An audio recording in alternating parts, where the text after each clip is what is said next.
I would love to know your perspective when it comes to in the bedroom, the dynamics between masculine and feminine. And I'm actually going to share with you some factors of a consultation that I had with a patient today. Okay.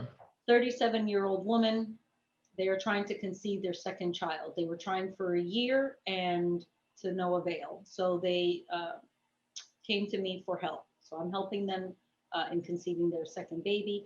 And they are both entrepreneurs, she and her husband. They are together all the time and such. And they work out together and everything. And she's actually doing boxing.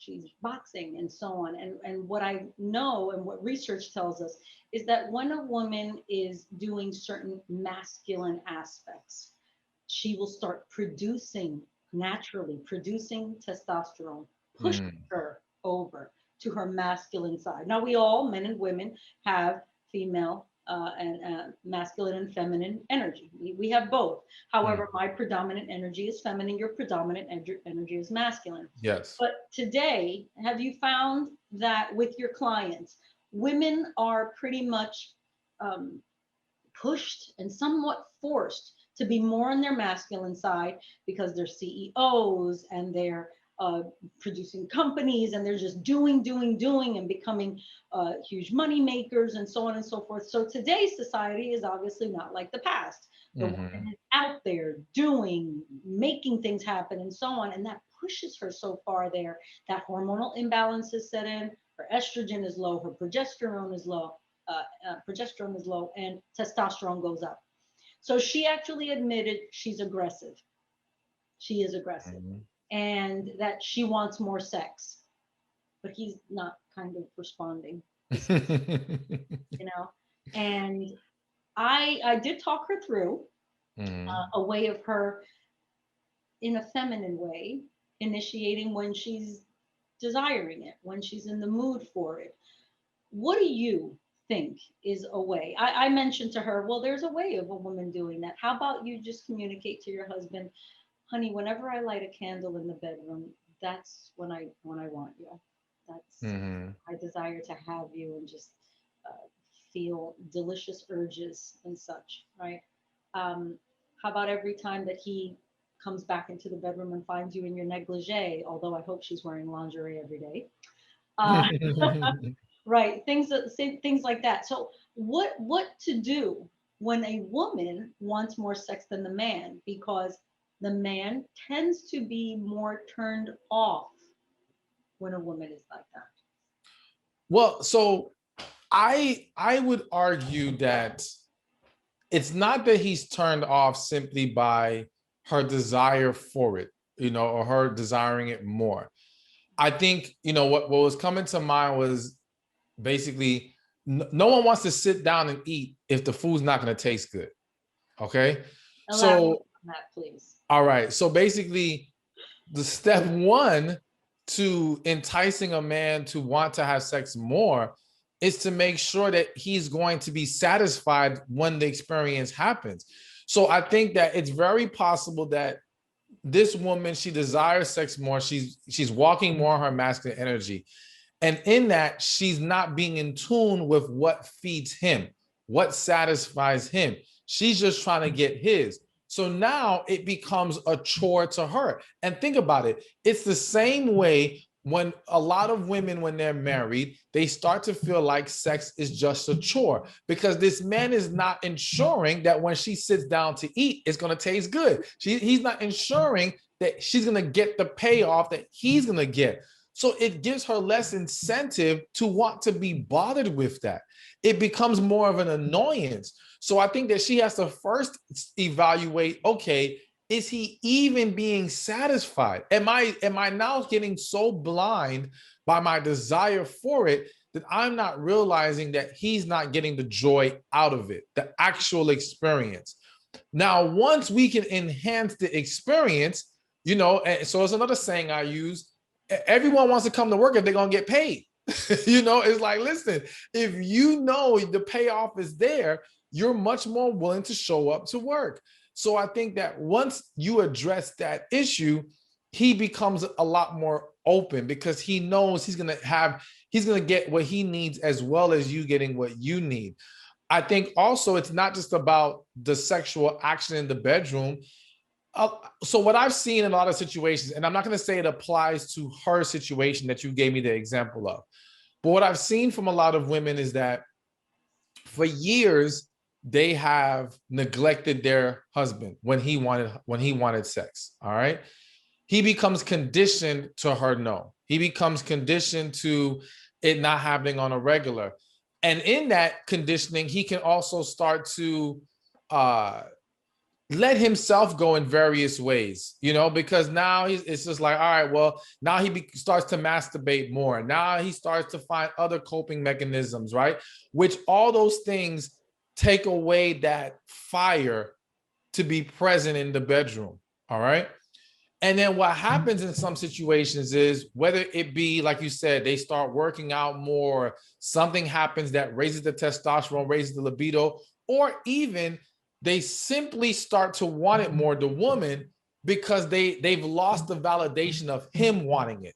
See, when he always wanted it and she got to say no, she still got to feel desirable, all right? When he stops trying, it's like, wait a minute, okay, so now she's trying to get it back simply because she wants to feel desired again. She wants to feel validated again. But that point, the foundation has been muddied up with a bunch of nonsense that we have to address and correct first, as well as consider the fact that, okay, in this process, are you looking the same way you used to look? I think physical attraction is something that doesn't get discussed enough. And we have to accept the fact that it plays a role, again, in how present someone is in the sexual experience. Because it's not enough to just lay down with each other, especially when you're in a long-term relationship. People want to feel like their partner is into it. People want to feel like it's back to when we first met and it's that fire and all these things. Okay, well, understand that y'all may not look the way y'all used to look. And that is having an impact on your ability to really have that strong passion, desire. And that's something that, if fixable, needs to be fixed. And if we're going to be honest, in most situations, it is fixable. It's just, are people willing to put in the effort to fix it? So all that to say, to going back to the original question of, how does the woman get her man to want to have sex more? I think it starts with, again, making sure he's being satisfied in the experience, making sure that there's at least enough physical attraction for him to even want to be present and have that desire there. And then from there, I would say then it's also a matter of, okay, we know that her being in that environment and boxing has raised her libido. He might need to implement some things that help him with his libido. They do it together. Right? Huh? They do it together. Oh, they do it together. But I would still argue that sometimes certain things can have a certain impact on one that it doesn't have on the other. So essentially, like, there was years that I was working out and still had low testosterone. Mm-hmm. It actually lowered his testosterone last year, and so he was actually using some sort of, I guess, chemical form of testosterone injection, and it actually hindered his sperm count. You see, so and that's what I'm saying. Like, there could be other things within him that have to be addressed that might be getting in the way, right? And might be hindering him, right? So I say that I think all of that needs to be considered if the goal is to get him to be more receptive to her sexually. Thank you. Magnificent. How about the other extreme, where she never initiates, she is very feminine, and always responds to her partner when he wants it. The moment that he touches her, she's open. She's definitely thinking about it. Her juices start flowing. Wonderful. Is it actually okay for a woman to initiate, or what do you think? In my professional opinion, it is necessary for a woman to initiate. I think there may be some rare situations, and I use the word rare uh, to really push through the point that it is not a common thing. It is rare that a man is going to have an issue with his woman initiating. I think if anything, if we were to survey men, you would hear more of them saying they wish their partner initiated more. Because again, people want to feel desired. All right. And if it's only happening when I try to make it happen, then it's possible that I start to feel like you're only doing this out of obligation, that you're not really into me like that. Yes, it's great that you give it to me when I want, but it's even better when you can be the one that comes and get it, when you can be the one that starts to tap me on the shoulder or whatever the case may be, or pull me in the bathroom and make something happen. That to me is very necessary, because again, everyone wants to feel desired, men and women. Mm-hmm. Excellent, excellent. So she doesn't have to feel that that is going to cause an issue in the relationship with the dynamic of masculine and feminine, where he desires to be the chaser. It's all right. No, yeah, so that's the thing that women have to understand, that I think they have gotten wrong, is that the whole men being the chaser, it doesn't hold true when we're talking about marriage and when we're talking about real love and emotions being involved. All right. So what I'm saying is, when men are young, so to speak, or old, whatever, and they're seeing all these different beautiful women, yes, there may be this fun that plays into chasing after this one and that one, the hunt. Can I get this one? Can I get that one? Because there's not an emotional investment here as far as real deep feelings. All right. They don't get hurt in that process. They might get disappointed, a rejection can happen, but it's not the same as putting your heart on the table for a woman and she not wanting you. Once he's really into a woman, chasing is exhausting. All right, because now it now hurts him more. Her rejection is gonna hit him harder. Like I always say, it's easier to chase lust than it is to chase love. All right. And that's why you'll see some situations where women will deal with toxic men, and those men never stop chasing her. And someone will say, oh, he must really love her. No, he doesn't love her. That's why it's so easy for him to keep chasing no matter how much she pushes him away, because it doesn't hurt him. It doesn't faze him like that, because he's locked into what serves him and what he wants. He's like a tiger just going after a piece of meat, and that's all he's worried about, is getting that piece of meat. When he loves you, there's way more to it now. And now when you push him away, that hurts more. That weighs on him more. It's harder for him to keep getting back up and pushing forward if you keep resisting him. All right. So many times that guy is not going to chase as long as the man who doesn't love you. And I know that might sound confusing to some people, but it's just real, because you can't think that chasing is a something that a man who loves you truly wants to do. Now, going back to the whole sexual thing, one, if she's worried about the dynamic of the masculine and feminine, she simply needs to talk to the man, but also understand that the feminine is seduction. So you don't have to say, come on, get in the room, let's go. That's very masculine, right? Correct. But you go sit on his lap, you go rub on him, you know what I'm saying? You go grab him in certain places, softly, whatever. That's not masculine. Okay. That is part of being feminine. Yeah. You know, is being a seductress. So I think women look at it wrong. Initiating is not necessarily a masculine trait. It's the energy behind the initiation. It's how you go about the initiation that determines masculine or feminine energy being exhibited, but not just initiating in a general sense. Agreed. Oh, brilliant. That, I'm sure, put a lot of women and men at ease. Thank you. Oh, amazing. Oh, we have just a short amount of time left. Oh, no. Let's get more questions. I had some questions here. Let's see. No, let me go. Let me continue with this because this is too juicy. Let's go. You also address here the power of experimenting. This is the third section of chapter 7 in sexual satisfaction. Another thing to consider when working to improve sexual relations with your partner is experimentation.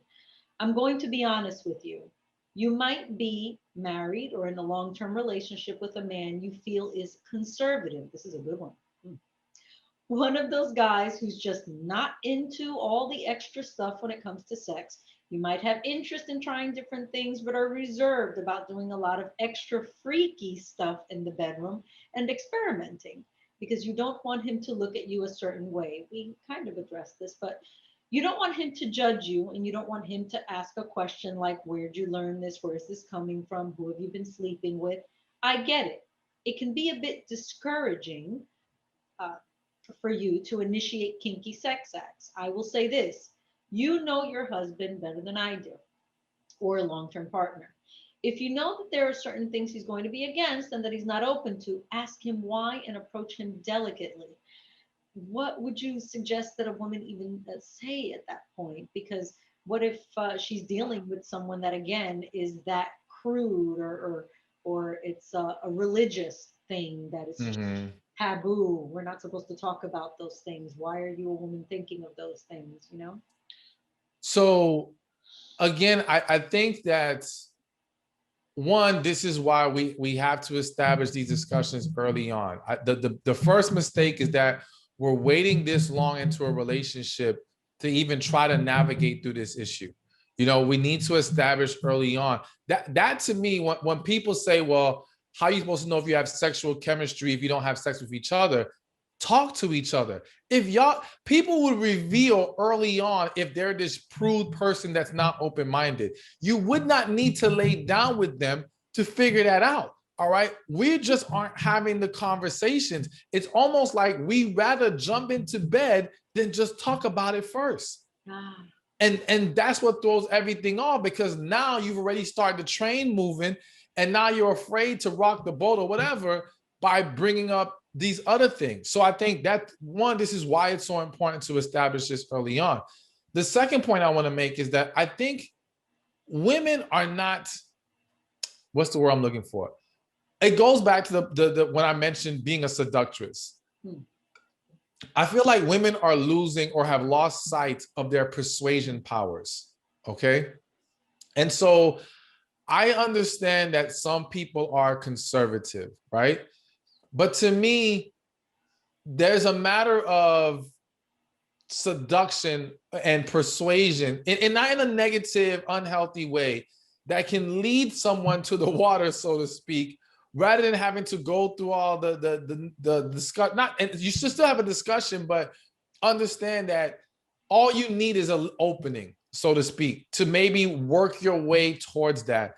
And again, it's always about maybe it's a trade-off. Like, okay, let's say, for example, she wants anal. I'm just gonna use that as an example. And he's like, oh hell no, I don't do no anal. That ain't gonna happen, right? Oh, that's But a maybe discussion uh, in my office with patients, let me just say. say it again. Many a discussion in my office with Oh, patients. all right. And so now, here's a couple ways to consider it. Yes. One, if there's something that maybe he really likes that you haven't been doing, maybe it's a trade-off. All right, well, how about if I do a little bit more of this for you? You'll try this out with me. All right. Because one thing I can say about men is that men are very results driven. If doing A will equal B and he likes B, he's more willing to do A. All right. He just needs to know there's something that I'm going to be able to gain out of this, or a desired result will come out of this. And so I think, again, women have to kind of think outside the box, and it's going to vary from person to person, but consider, how do you ease this person into maybe trying some things out? How do you tap into maybe their desires so that they're more willing to tap into your desires? And again, some situations are going to boil down to you're with the wrong person. Because I would argue that in most of these cases where these people have this issue of, well, this person's prude and I want to try different things, it is very rare that those two people have a genuine connection outside of the bedroom. Plain and simple. All right. So that's where the issue really started. Because what did I say earlier? Connection is the fuel to want to please each other in all ways. When we don't have that connection, we are less willing to move past our hangups to satisfy our partner in the way that they want to be satisfied. But when we're really into them like that, when we really love them like that, we are at least willing to consider it a little bit more than we would with the next person. And listen, I've seen women who could be the biggest prude with 3 guys and then become like a porn star with the 4th guy. All right. So to me, I'm never fully convinced by they just won't do it. I do think there's some things that people just won't do, but I think in a lot of cases, it's all about the environment, creating a more place of trust, security, safety, you know what I'm saying? And again, making sure both sides are getting what they need out of this to make it enjoyable for everybody. Oh my God, agreed. And okay, so that's beautiful. What about the criticism part, or you elaborate here on embracing constructive criticism. Mm-hmm.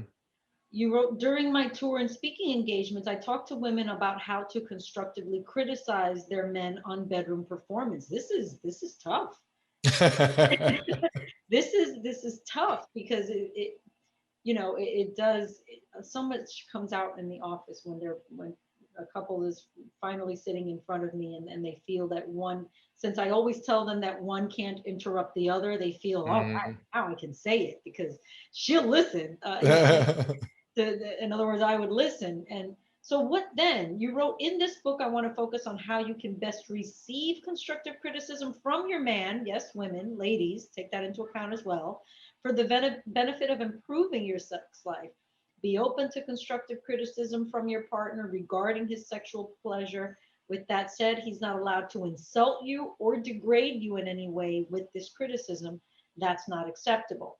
However, it would be smart and best for you to create an environment where you both can talk to each other honestly. We kind of touched upon that. But how to bring that into also what you have here, being consistent and not using sex as a weapon, which is the next section. So yeah, so one, as far as the criticism, say it again. Forgive me. Too many women and men do that. Let's talk about both. We shouldn't just talk about ladies here. But okay. So first, as far as the criticism is concerned, again, like we talked about earlier in this interview, is creating an environment where we can talk to each other, where we don't take things personally. And again, the earlier we can establish that dynamic, the better. The problem is if you wait too long. So consider this, and I think a lot of women don't realize this. Too many women lie to their man, all right? Whether it's direct lying or lying by omission, they lead this man to think he is great in bed.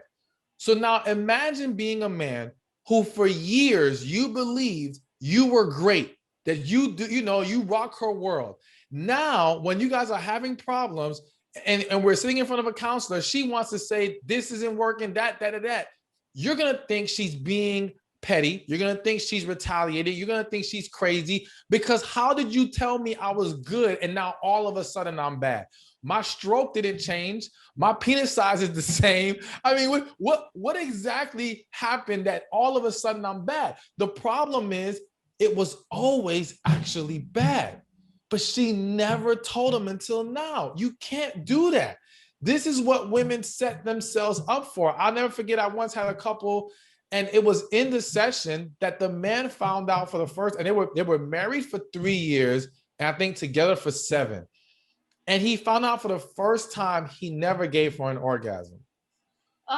So imagine, how was he supposed to feel? How was he supposed to react to that? Now he took it in stride, but it's very normal for a lot of men to retaliate and think, oh no, she's just talking trash. She's trying to make me look bad, because again, you are screaming and hollering all these other times, shaking your leg, acting like you getting it.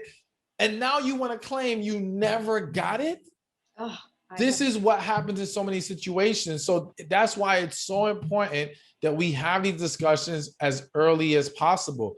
And so that kind of brings me to the weaponizing of it, because it's not just weaponizing it in regards to withholding it. but it's also not weaponizing it as far as how we criticize each other, not using it to get under each other's skin or to make the other feel bad. You know, that's because all you're doing is going to plant a negative seed that hurts the future sexual interactions between you and your partner. So you got to be very careful with that. And understand that sex is not made to be used as a weapon. You know, I think, especially for married couples, a lot of people forget, and I want to say, especially for married spiritual couples, I think they forget that part of the purpose of marriage is sex. I think there's been this idea that, oh no, it's just, I don't know, just for two people to come together and love each other. No. Like there's literally scripture which pretty much says, if you can't control yourself, it's better for you to be married to have your needs met than to be basically out in these streets being sexually immoral. All right. So he is essentially saying, to make sure you are satisfied and can stick to one person, go get married. Yeah. All right. And then it goes further to say, do not withhold your body from your partner. And for some reason, married spiritual folks seem to forget, like, yo, this is a direct violation of what we're supposed to be embracing in marriage. So it is absolutely wrong to weaponize it in any kind of way. We've got to be willing to find ways to resolve whatever issues we're having. And I have to say this is why I've gotten to a point where I'm very anti-porn. I'm even anti-toys. And once upon a time, I used to be pro for all of those things, right? But I became anti those things simply because it's not even about like demonizing it in a way that it's so wrong. I'm not even going to make that argument. It's simply the issue of what I'm seeing is that porn and toys have become the scapegoat of those not having fulfilling sexual relationships. All right. And so now you become so much more attached or so much more conditioned to just, okay, she's not in the mood. Let me go watch some porn and masturbate. Oh, he's not going to give me what I want or need. Let me go grab this toy. If those outlets did not exist, you guys would have more incentive to try to find a way to make it work with each other. How can we improve this? Because we don't have any other way to get this done. But because you do, you start to drift in the opposite direction instead of coming together more. Now, it isn't to say that some people may not have been able to healthily manage porn and toys in their relationship without it becoming something that pulls them further away. But most people don't know how to keep it there. Most people, it does become a coping mechanism and an alternative to, rather than working things out in the bedroom with your partner and making things better. I agreed. What I've heard, and also consultations with patients, is that let's say the male counterpart would feel offended because she either suggested it or she bought it on her own, and he ended up throwing it out.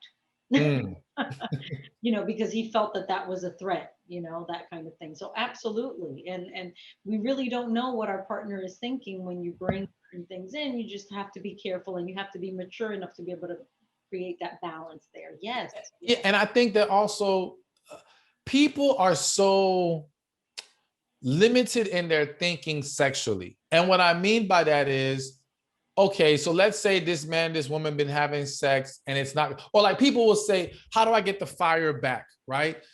We tried everything. I said, y'all tried everything? I said, okay, how many positions have you tried sexually? And they can only list like 5 positions. There are tons of positions. There's Kama Sutra. There's all these things. You haven't even dived into that and you're already giving up. You're already claiming we tried everything. You've tried nothing, okay? You're not even scratching the surface. And so that's the problem again with toys and porn sometimes, is that it's so much easier to turn to that than to actually put in the work to make each other better. Hell, like even if y'all have to go to one of those sexual retreats to learn how to get in tune with each other, again, try these different positions. Y'all never, there's so much to unlock sexually that can make it so much better without you having to use outside things to get satisfied.